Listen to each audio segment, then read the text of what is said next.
Hello प्रिय छात्रों, मैं हम पाल।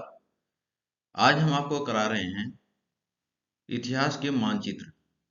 प्रिय छात्रों, आपके जो सब्जेक्ट है इतिहास और उसका जो प्रश्न पत्र आएगा उसमें क्वेश्चन नंबर जो 22 होगा वह आपका मानचित्र से संबंधित होगा।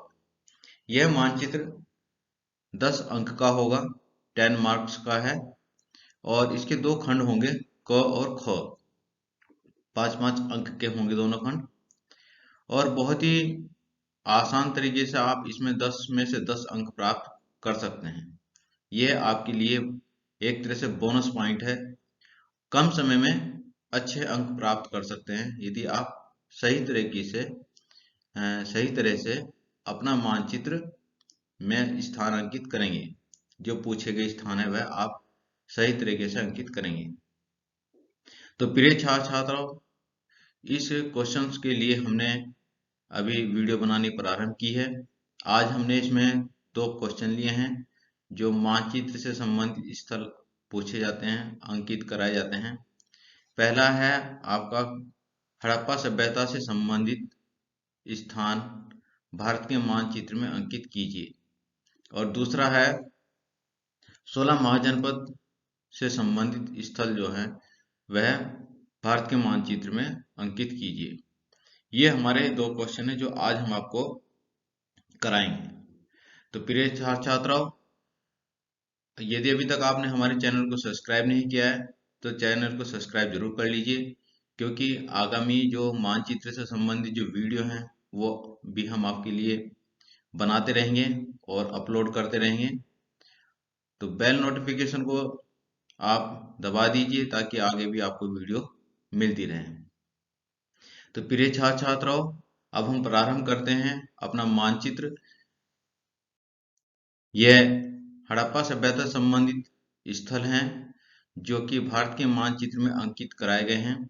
इस मानचित्र में हमने यहाँ पर सिर्फ वही स्थल लिए हैं जो भारतीय क्षेत्र में वर्तमान में स्थित हैं, क्योंकि हड़प्पा जो सभ्यता है भारत एवं पाकिस्तान दोनों देशों में स्थित है। कुछ स्थल उसके पाकिस्तान में है और कुछ स्थल उसके भारत में है। तो पाकिस्तान वाले स्थल अभी हमने छोड़ दिए हैं, जैसे कि मोहनजोदड़ो, हड़प्पा, जुदुरजोदड़ो, आमरी, सुतकाको जो कि उधर पड़ता है ईरान की साइड में, सुतकांगेडोर। तो ये स्थल हमने छोड़ दिए हैं अभी।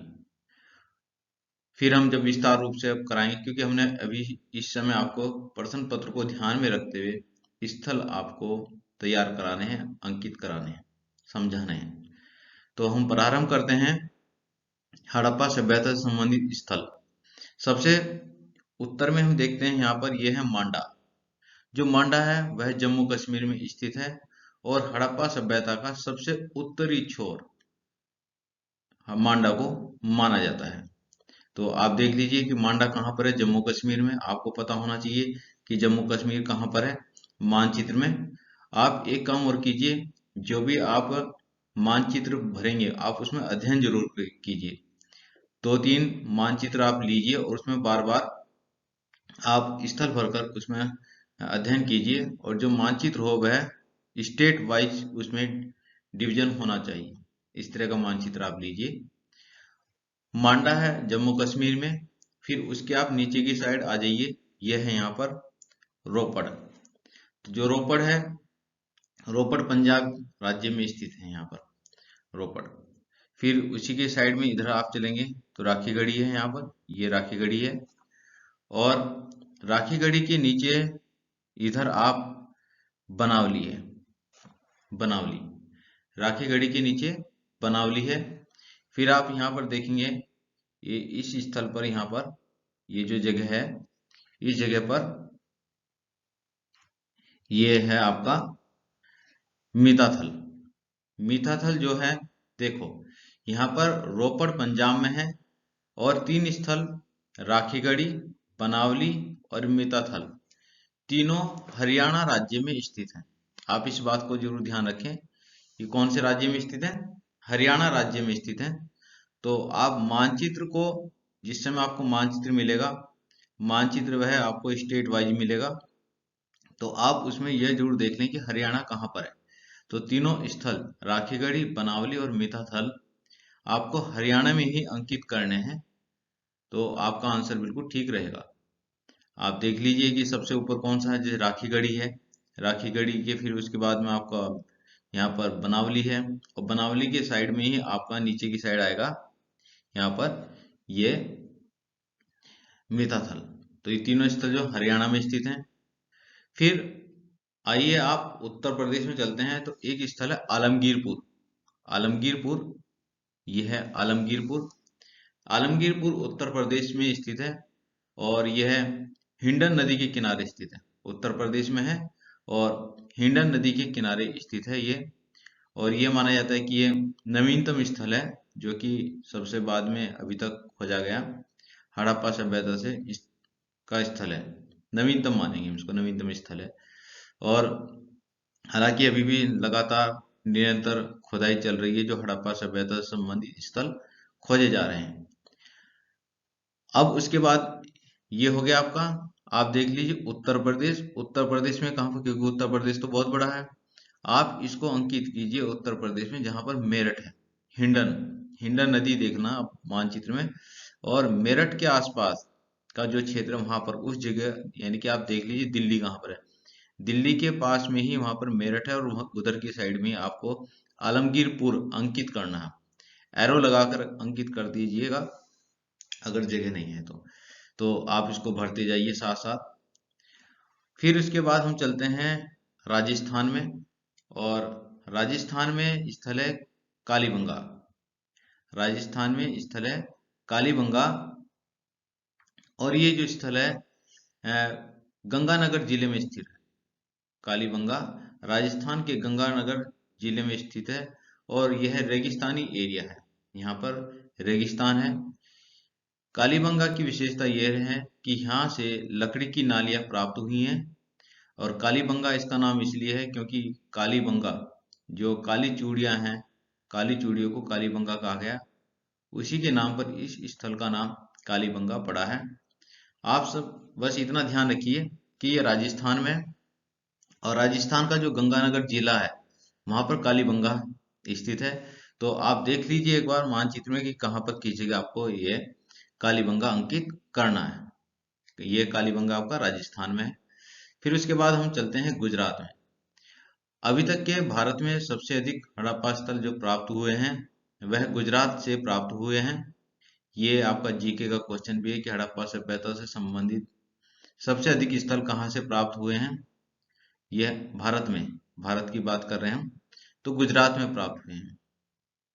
देख लीजिए इसमें यह है आपका सबसे ऊपर धोलावीरा। धोलावीरा, यहाँ पर धोलागिरी लिखा गया, धोलावीरा इसका सही नाम है। धोलावीरा का मतलब सफेद कुआं, इसका नाम है, इसका मतलब है धोलावीरा का। और यह गुजरात में स्थित है। गुजरात का जो कच्छ का जो क्षेत्र है, गुजरात में कच्छ के क्षेत्र में धोलावीरा स्थित है। तो कच्छ का क्षेत्र कहाँ पर है, ये कच्छ का क्षेत्र है। यहाँ पर हम कलर चेंज कर लेते हैं। तो यहाँ पर यह है आपका धोलावीरा। फिर उसके बाद में आप आ जाइए सुरकोतड़ा। सुरकोतड़ा एक जगह है, यह भी कच्छ के क्षेत्र में स्थित है। सुरकोतड़ा, सुरकोतड़ा ये यहाँ पर स्थित है। इधर आप एरो लगाकर, अगर मानचित्र में नहीं आ रहे हैं तो आप एरो लगाकर भी उसको प्रदर्शित कर सकते हैं, अंकित कर सकते हैं। लेकिन एरो लगाना जरूरी है। आपने बाहर लिख दिया, एरो नहीं लगाया, तो आपका आंसर जो है गलत हो जाएगा। आप उसको प्रदर्शित जरूर कर दीजिए कि वह स्थल आपने किस जगह के लिए नाम वो लिखा है, कौन से स्थल के लिए। तो यह है सुरकोतड़ा, कच्छ के रण में स्थित है गुजरात में। फिर इधर देसलपुर, देसलपुर भी कच्छ के रण में ही स्थित है। देसलपुर यहाँ पर है, हालांकि यहाँ लिखा गया है देसलपुर। तो देसलपुर जो है वो यहाँ पर स्थित है, यह जगह देसलपुर है। फिर इसके नीचे आप आ जाइए रंगपुर में। रंगपुर, रंगपुर भी गुजरात में स्थित है। और सबसे प्रसिद्ध स्थल जो कि यहाँ पर गुजरात का सबसे प्रसिद्ध स्थल, यह हड़प्पा सभ्यता का प्रसिद्ध स्थल है लोथल। लोथल है ये जगह। ये लोथल भी यहीं पर स्थित है। ये भोगवा नदी के किनारे स्थित है और भोगवा नदी जो अहमदाबाद से होकर आती है और भोगवा नदी के तट पर खंबात की खाड़ी में जो गिरती है यहाँ पर, यहीं पर लोथल स्थल है। और ये लोथल स्थल की विशेषता यह है कि यहाँ से एक बंदरगाह प्राप्त हुआ है, डॉकयार्ड प्राप्त हुआ है, और जिससे ये पता चलता है कि हड़प्पा सभ्यता के लोग जल यातायात का उपयोग करते थे, जल यातायात के द्वारा व्यापार करते थे। फिर उसके बाद में हम आते हैं भगत राव। भगत राव ये स्थल है, ये माना जाता है कि ये हड़प्पा सभ्यता का सबसे दक्षिणतम स्थल है भगत राव। तो ये स्थल जो है हड़प्पा सभ्यता से संबंधित महत्वपूर्ण स्थल यहाँ पर हो चुके हैं। प्रिय छात्र छात्राओं, आप इस मानचित्र को 2 या 3 बार जरूर अपने आप मानचित्र को में स्थल को अंकित कीजिए और आपको ये याद हो जाएंगे, सबसे याद हो जाएंगे। और फिर है रोजदी। रोजदी जो है यह भी गुजरात में स्थित है, जहां पर रंगपुर है। रंगपुर के नीचे ही आपको रोजदी स्थल अंकित करना है। तो इस प्रकार से पूरे स्थल हमारे हो चुके हैं। आप 2-3 बार इसको मानचित्र को जरूर अपने आप से स्वतः ही भरिए। अब चलते हैं हम नेक्स्ट क्वेश्चन पर। अपने अगला क्वेश्चन है हमारा 16 महाजनपद। ये मोस्ट इंपोर्टेंट क्वेश्चन है। इसमें 16 महाजनपद से संबंधित स्थलों को भारतीय मानचित्र में अंकित कराया जाता है। तो देखिए, सबसे पहले हम बात करते हैं काम्बोज और गांधार की। काम्बोज और गांधार जो है यह पाकिस्तान और अफगानिस्तान में माना जाता है। जो काम्बोज है वह अफगानिस्तान और पाकिस्तान की जो सीमावर्ती क्षेत्र है यहाँ पर स्थित है काम्बोज। फिर है नीचे गांधार। जो गांधार है वो पाकिस्तान में पाकिस्तान में जो पेशावर जो जगह है, पेशावर के उत्तर में स्थित है गांधार। ये स्थल हो गए। ये वर्तमान में भारत से बाहर हैं। ये दोनों महाजनपद जो हैं वर्तमान में भारत से बाहर हैं। उस समय ये सभी भारत का हिस्सा थे। 16 महाजनपद। तो 2 महाजनपद है, काम्बोज और गांधार। काम्बोज अफगानिस्तान और पाकिस्तान की सीमावर्ती क्षेत्र पर स्थित है और जो गांधार है वह पाकिस्तान के पेशावर में उत्तर की ओर स्थित है। ये हो गया। इसके पश्चात फिर हम आते हैं उत्तर प्रदेश में। सबसे अधिक जो 16 महाजनपद हैं वह उत्तर प्रदेश में स्थित हैं। तो जो सूरसेन है, सबसे सूरसेन वर्तमान में मथुरा, जो मथुरा शहर है वही महाजनपद पहले सूरसेन के नाम से जाना जाता था। तो आप भारत के मानचित्र में देखिए कि मथुरा कहाँ पर स्थित है, उसी स्थान पर आपको सूरसेन अंकित करना है। फिर आता है पांचाल। पांचाल जो है वह वर्तमान में जो बरेली है, बरेली स्थल वह पांचाल महाजनपद के नाम से जाना जाता था 6ठी शताब्दी से। तो उस समय जो पांचाल महाजनपद है वह कौन सा है? बरेली। तो आप मानचित्र में देखिए कि बरेली कहाँ पर है। तो बरेली जहाँ जिस स्थल पर है उसको आप पांचाल के नाम से जानिए, अंकित कीजिए। आप एक चीज जरूर देख लीजिए कि जो आपके पास मानचित्र हो वह स्टेट वाइज हो, तो आपको ये भी अनुमान हो जाएगा कि पांचाल जो है वो बरेली में। बरेली कहाँ पर है? उत्तर प्रदेश में है। तो उत्तर प्रदेश में जो उत्तराखंड से लगता हुआ जो क्षेत्र है, दक्षिण उत्तराखंड का दक्षिण और उत्तर प्रदेश का उत्तर का जो क्षेत्र है, थोड़ा सा अंतर लगाकर वहां पर आप पांचाल अंकित कर दीजिए, तो आपका एक्यूरेट आंसर हो जाएगा पांचाल। फिर आता है कुरु। कुरु ये है मेरठ, जो वर्तमान में उत्तर प्रदेश में मेरठ और दिल्ली के जो बीच का जो क्षेत्र है, जगह है, वहां पर आप कुरु अंकित कर दीजिए। कुरु की राजधानी इंद्रप्रस्थ, इंद्रप्रस्थ यानी कि जो इसकी राजधानी है वो भी वहीं पर स्थित है। तो कुरु जो है वो आप भर दीजिए, इसमें अंकित कीजिए। आप देखिए मेरठ और दिल्ली के जो बीच की जगह है उसके आसपास का जो क्षेत्र है वह कुरुक्षेत्र के नाम से जाना जाता है। तो वहां पर कुरु महाजनपद था। फिर आती है बात कौशल की। तो कौशल जो है ये है यहाँ पर अयोध्या, जहाँ पर, और फिर काशी यानी कि वाराणसी। ये सभी स्थल जो हैं उत्तर प्रदेश में स्थित है। सूरसेन मथुरा में स्थित है, कुरु आपका मेरठ और दिल्ली के आसपास का क्षेत्र में स्थित है। कौशल अयोध्या हो गया, काशी बनारस हो गया आपका। तो ये स्थल आपके 16 महाजनपद है। अब हम बात करते हैं बिहार की। बिहार में आपका मगध, जहां पर वर्तमान में पाटलिपुत्र है, इस स्थल पर को पहले मगध महाजनपद के नाम से जानते थे। और फिर आता है अंग। अंग जो है वह भागलपुर जिले, बिहार का जो भागलपुर जिला है, वहां पर अंग महाजनपद स्थित था। तो इस प्रकार से फिर आते हैं हम मध्य प्रदेश की ओर चलते हैं। तो मध्य प्रदेश में यहाँ पर अवंती, चेदी और वत्स 3 महाजनपद स्थित हैं। और देखिए अवंती कहाँ पर, जहाँ पर उज्जैनी है, उज्जैन है वर्तमान में। अवंती की राजधानी भी उज्जैनी थी। और वर्तमान में उज्जैन है जहाँ पर अवंती है। फिर उसके बाद में चेदी और वत्स, चेदी और वत्स यहाँ पर, ये तीनों स्थल ऐसे एक लाइन में आप लिखेंगे। और ये मध्य प्रदेश में स्थित है। उसके बाद आते हैं, हम बात करते हैं महाराष्ट्र की। तो सबसे जो दक्षिणतम महाजनपद है वह असमक है। और ये असमक महाराष्ट्र में स्थित है, महाराष्ट्र में स्थित है। सबसे दक्षिणतम ये महाजनपद है। तो यहाँ पर हमारा ये हो गया, असमक हो गया। फिर आते हैं हम राजस्थान में। राजस्थान में मत्स्य महाजनपद है, जहां पर वर्तमान में जयपुर है। तो जयपुर जो स्थल है वहां पर मत्स्य महाजनपद स्थित था। विराट, सम्राट विराट जो थे वो यहाँ पर रहते थे। तो विराटनगर जिसकी राजधानी थी। तो मत्स्य जो है जयपुर में स्थित है। वर्तमान में जो राजस्थान में जयपुर है, वहां पर मत्स्य महाजनपद स्थित था। अब आती है बात यहाँ पर वज्जी और मल की। वज्जी और मल 2 राज्य हैं यहाँ पर। इन दोनों राज्यों में गणतंत्रात्मक शासन व्यवस्था थी।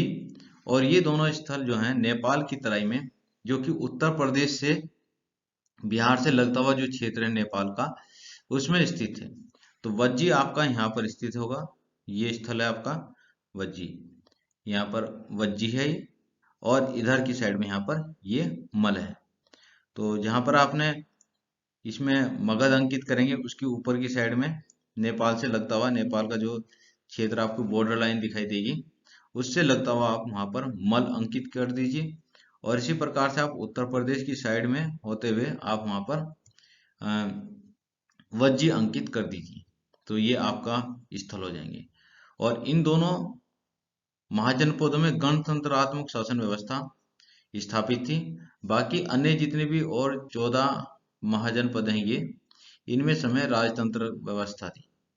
और इन 2 महाजनपदों में गणतंत्रात्मक शासन व्यवस्था थी। तो इस प्रकार से ये हमारा महाजनपद से संबंधित मानचित्र हो चुका है। एक बार फिर रिवाइज कर लेते हैं हम इसको। कंबोज और गांधार। कंबोज जो है वो अफगानिस्तान पाकिस्तान की सीमा पर स्थित है, वो आपका यहाँ पर हो जाएगा।